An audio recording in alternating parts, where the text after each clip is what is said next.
Today marks a significant decision in my life. I have chosen to care for Amy and Yuri. Upon my husband's return, he brought along his sister and her child. He determined that we would share our home and provide support for them. I couldn't fathom how he could prioritize his sister and niece over our own daughter and me. It became unbearable. How could he neglect his responsibilities as a husband and father? I've reached my limit. I'll end this marriage myself. Thus begins my tale of retribution against my detestable, sister-fixated husband. My name is Emilia, and I've been wedded to Ethan for 5 years. Together, we have a precious 4-year-old daughter named Luna. Our daughter, born shortly after our marriage, is simply enchanting. She's the center of our universe. My husband and daughter, they're my cherished family. However, it appears my husband doesn't share the same sentiment. One evening, as I waited for my husband's return, Luna and I busied ourselves in the kitchen preparing curry. "Mommy, when will Daddy be home?" Luna inquired. And Daddy seems to be running late today. I wonder what's keeping him," I replied. It was unusual for my husband, who typically arrived straight home from work, to be absent even past 7:30 p.m. Still no response to my calls or messages. "Mommy, I'm hungry," Luna reminded me.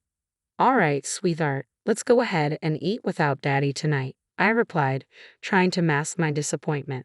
After finishing dinner with Luna and tidying up, my husband finally walked through the door. "Welcome back." "Wait, what?" I exclaimed in confusion. Standing beside Ethan were his sister Amy and her daughter, Yuri. They were burdened with an unusual amount of luggage. "Ethan, what's going on?" I stammered, struggling to comprehend the scene before me. He then dropped the bombshell. "From today onwards, we're taking care of Amy and Yuri." "What? Take care of them?" I'm lost. Why didn't he mention anything before bringing them home? This whole situation is beyond me, I struggle to articulate. Support them. Why the suddenness? I haven't heard a word about this, I added, feeling bewildered. It was a spur-of-the-moment decision. What choice did I have? Amy had a fallout with her husband, so she reached out to me, Ethan explained casually. And for how long are we supposed to support them? We barely have enough space in our apartment, I pointed out, hoping he'd recognize the inconvenience.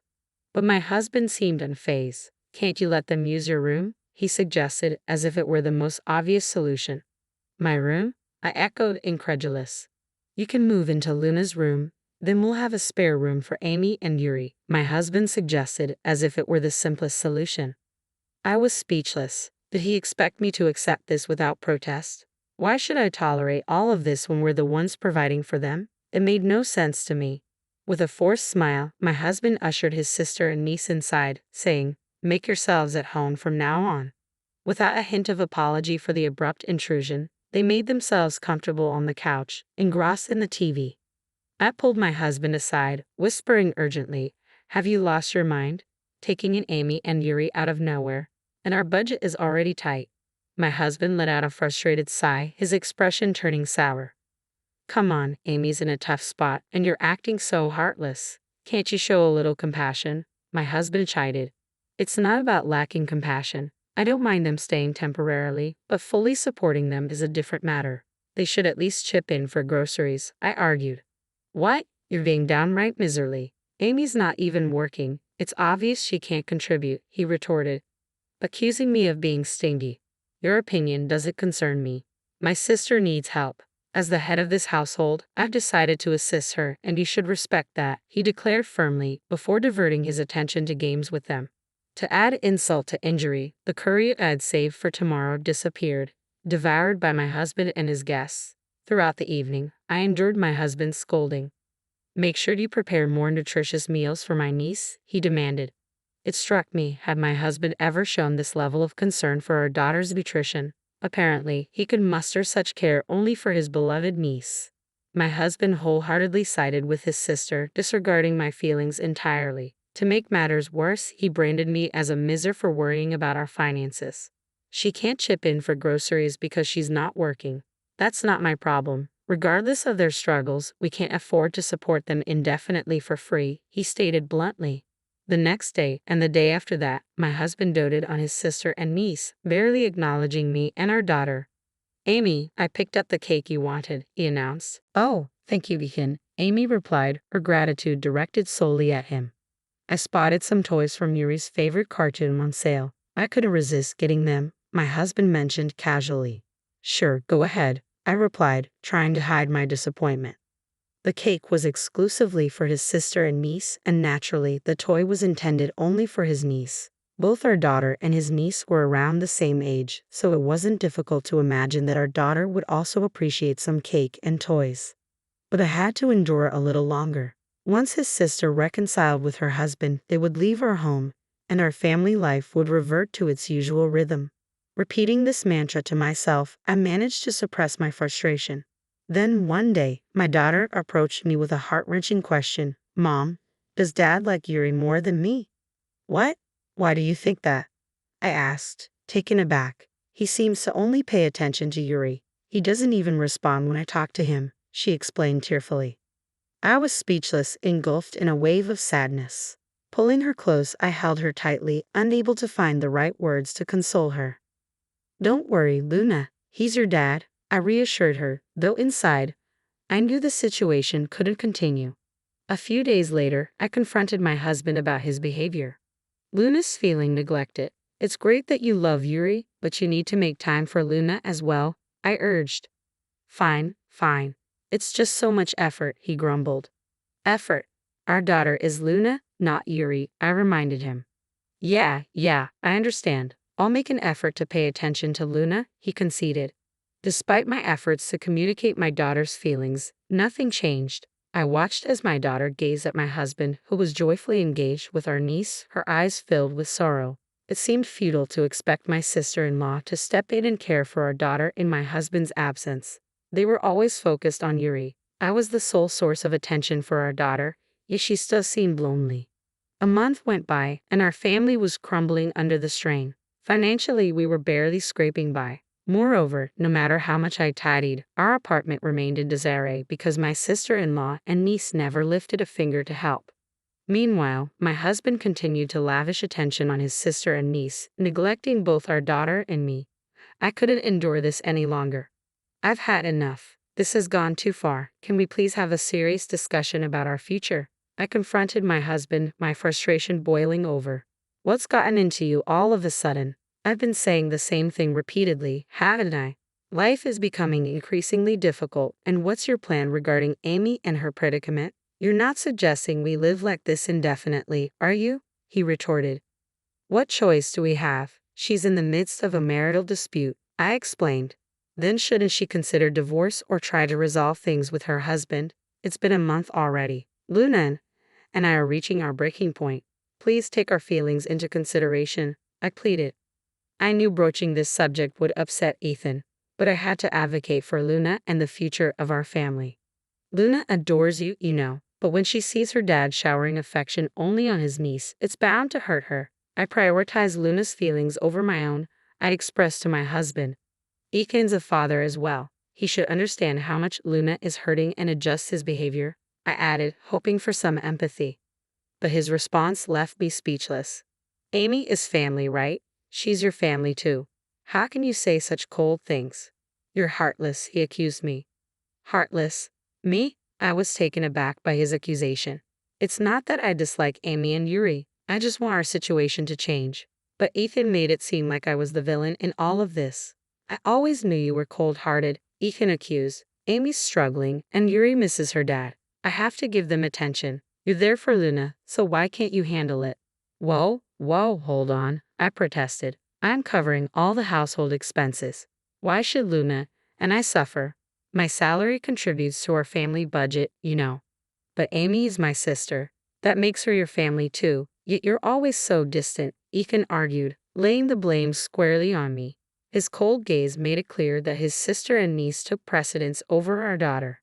Then he dropped a bombshell that left me stunned. Amy wants to stay here, so we'll be taking care of them from now on. We're responsible for everything: food, clothing, and shelter. In that moment, all my hopes shattered. I realized I was foolish to believe that talking would lead to understanding. Our old life was gone, irretrievably lost. I met Ethan's gaze squarely and uttered, "Fine, then let's get a divorce." My husband's expression morphed into one of disbelief. He seemed utterly perplexed by my declaration. After a tense silence, he stared at me incredulously. Divorce? What on earth are you suddenly talking about? You're joking, right? Do you honestly believe I'd joke about something like this? If you're going to dismiss mine and Luna's feelings, then I won't prioritize yours either. I'm going to make the best decision for Luna and ensure our happiness, I affirmed, resolute in my stance. He probably never anticipated me raising the topic of divorce.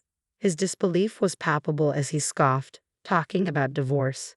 You couldn't possibly handle raising Luna on your own. Sure, single parenting is challenging, but it's far better than enduring this. If you're serious, then go ahead and file for divorce. I'll even sign the papers. But remember, if you have a change of heart later and decide you don't want a divorce, it'll be too late, I asserted firmly. Do you really think I'd back down? I produced the papers I'd prepared earlier and handed them, along with a pen, to him. He froze upon seeing the divorce papers before him, making no move to fill them out. What's the matter? Aren't you going to fill out the papers? I pressed, urging him to take action. Oh no, he muttered, visibly shaken as I placed the pen in his hand. Come on, fill it out. You said you would, didn't you? No, I was just joking, he protested weakly. What a joke. You dared me to divorce you, claiming it'd be too late to change your mind later, and now you're too scared to follow through. Pathetic, I spat out in frustration. Shut up. I'll fill it out, okay? He snapped, scribbling his signature on the paper and thrusting it at me. There, I signed it, happy now. Get out, you're annoying, he ordered, his irritation evident. I remained composed as I countered, no, you're the one who's leaving. What? Huh? What do you mean? Huh? He spluttered in disbelief. This apartment is under my name, remember? And since you started supporting your beloved sister, even with your contribution, we couldn't cover our living expenses, so I had to foot the rent alone. You had the audacity to keep living here without any guilt. Are you stupid? Are you out of your mind? Suddenly, a voice interrupted our argument. Wait a minute, what's going on here? Amy, my sister-in-law, rushed over and grabbed Ethan by the collar. Then she exclaimed, you promised we could stay here indefinitely. So you were lying. Amy, it's not. What do you mean it's not? I trusted you to keep us in your home forever. I can't believe you're throwing us out. I didn't expect things to escalate like this, Ethan stuttered. Ha! You can't even handle your own wife, she taunted. What did you say? Ethan bristled. I had reached my breaking point with their argument. I gathered my sister-in-law and her children's belongings and tossed them out onto the doorstep. Hey, wait, what are you doing? Amy approached me, clearly agitated. But now that I had decided to divorce Ethan, I felt no obligation to protect her. I'm just removing someone else's belongings. Actually, you're trespassing. Could you please leave as soon as possible? I replied calmly, causing Amy to shrink back. You don't have to throw out our stuff. And you, Ethan, she turned to my ex-husband. Could you please leave us as well? I have no need for either of you anymore, I stated firmly. What kind of thing is that to say to your husband? Ethan protested. You're not my husband anymore. You're my ex-husband, I stated firmly. I never realized you could be so heartless, Ethan muttered in disbelief. Well, that's your problem now. You've crossed the line. If you think your sister and her child are more important than our own, then why don't the three of you happily live together? I retorted. Where are we supposed to go if we leave here? Are you seriously kicking us out? Ethan protested. I don't care. Do whatever you want. Now, get out. I'll call the cops if you don't, I declared, my patience wearing thin. Once I confirmed that Ethan and his sister's family had reluctantly left, I shut the door behind them. It was unlikely I'd see them again. Glancing around the room, I noticed my daughter, Luna, staring at me with a puzzled expression. Mama, where's Daddy gone? She asked innocently. I'm sorry, Luna. Do you think it's okay if it's just Mama and you from now on? I inquired gently. Luna hesitated for a moment, her expression thoughtful, but then her smile returned. I'll be okay as long as Mama's here. I'm fine as long as I'm with you, she reassured me. She rushed into my arms and I held her tightly. Yes, even without my husband, we would be all right. Together, just the two of us, we could find happiness. Later on, I arranged for their belongings to be shipped to my husband's parents' house and explained the situation over the phone. It seemed my husband and his sister's family had indeed returned to their parents' house as anticipated. However, it appeared they had been disowned and ejected from the house by their irate parents. Consequently, my ex-husband rented a small apartment where he now resides with his sister and niece as a trio. It seemed like that was their desired outcome, but I couldn't care less. I later learned that my sister-in-law's marital discord stemmed from her extravagant spending habits. Now, she was being compelled to repay the money she had squandered from her husband. Almost every day, my ex-husband inundated me with cringe-worthy texts. "I made a mistake, please forgive me. I love you and Luna more than anything. I want us to reunite as a family." Needless to say, I ignored every one of them, promptly consigning them to the trash folder. Luna doesn't want to see her dad anymore, so we don't have any plans to meet him. I'm considering moving us out of this place soon, as it could become problematic if they were to show up unexpectedly. For my daughter, I want to shower her with love and provide her with everything she needs. Even without a father figure, my priority is to ensure she lives a happy and fulfilling life.